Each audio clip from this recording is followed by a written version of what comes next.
राजस्थान के विधानसभा चुनाव में सांचौर सीट हॉट सीट बनी हुई है और इस हॉट सीट में एक तड़का लगाया है बीजेपी के मंडल अध्यक्षों ने। जी हां, 6 मंडल अध्यक्षों ने अपने पद से इस्तीफा दिया है। इस आशय का एक पत्र सोशल मीडिया पे वायरल हुआ है। अरनाई, टांपी, सांचौर नगर, सांचौर ग्रामीण, चितलवाना समेत 6 बीजेपी के मंडल हैं और वहां मंडल अध्यक्षों ने सांसद देवजी पटेल को विधायक का प्रत्याशी बनाए जाने के विरोध में ये इस्तीफा दिया है। तो इस चीज में अब तीसरा एंगल जुड़ा है। जैसे कि देवजी पटेल का नाम बतौर विधानसभा प्रत्याशी बीजेपी की ओर से तय किया गया सांचौर विधानसभा के लिए, उसके बाद से विरोध सबसे पहले देवजी पटेल के समाज यानी कि आंजना कल्बी समाज में ही शुरू हुआ, कल्बी समाज में। और वहां समाज ही के लोगों ने दानाराम चौधरी के घर पे मीटिंग की और ये कहा कि वो दानाराम के साथ थे और समाज चाहता था कि दानाराम चौधरी को टिकट मिले। एक दावेदार जीवाराम भी थे और उसके बाद सबसे पहला विरोध समाज की ओर से आया। फिर कुछ उत्साही या कुछ युवकों ने उनकी गाड़ी रोकने का प्रयास किया। ड्राइवर ने गाड़ी आगे बढ़ाई तो उन्हें ऐसी आशंका हुई कुचलने की कोशिश है, क्या है, ऐसा पुलिस बता रही है। बाद में गाड़ी पे पथराव हुआ और उसका मामला भी दर्ज हुआ। तो पहले यह विरोध केवल अपने जो लोगों के बीच था, देवजी पटेल ने उसको ठीक करने की कोशिश भी की, लेकिन एक दिन बाद ही सांचौर में बड़ी संख्या में भीड़ जुटी, हजारों की संख्या में लोग जुटे और उन्होंने कहा कि दानाराम या जीवाराम दोनों में से एक प्रत्याशी बीजेपी की ओर से टिकट का दावा करे और पार्टी टिकट बदले।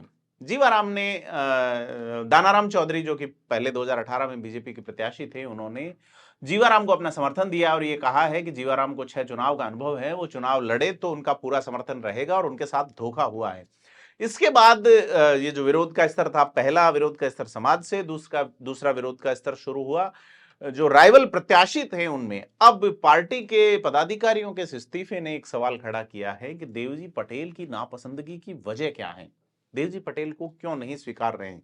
स्थानीय हैं, 15 साल तक संसद में बैठे हैं, ऐसे में उनके खिलाफ इस इनकम्बेंसी का कारण क्या है? देखना होगा कि बीजेपी आने वाले लोकसभा चुनाव में भी 25 की 25 सीटें जीतना चाहेंगी। ऐसे में यह तय है कि अब बीजेपी से जालोर सिरोही लोकसभा सीट से नया सांसद प्रत्याशी बीजेपी को तलाशना होगा। कास्ट समीकरण बिठा सके, उसके अलावा ऐसी स्थिति वाला प्रत्याशी न हो जिसके खिलाफ एक माहौल हो, जैसा देवजी पटेल के खिलाफ हो रहा है। तो अभी भारतीय जनता पार्टी के सामने जो सांचौर की स्थिति है वो थोड़ी सी गड़बड़ वाली है। आज हमने एक डिटेल वीडियो जिसमें ये पूरा आपको विश्लेषित किया था कि सांचौर में क्या चल रहा है।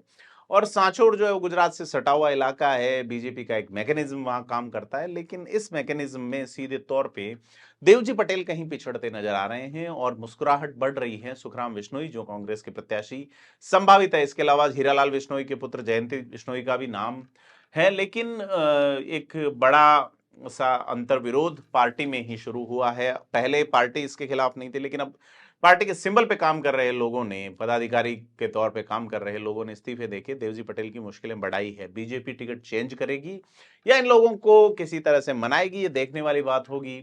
लेकिन उस इलाके की तासीर और बीते 5-6 चुनावों को देखें तो लगता नहीं है कि चीजें बैठेगी और सांचौर जहां चुनाव बहुत महंगा होता है, वहां त्रिकोणीय चतुष्कोणीय मुकाबला निश्चित तौर पे बनेगा, ऐसा लगता है। राजस्थान की राजनीति से जुड़ी हुई खास खबरों से रूबरू होने के लिए सब्सक्राइब करें थिंक 360 को।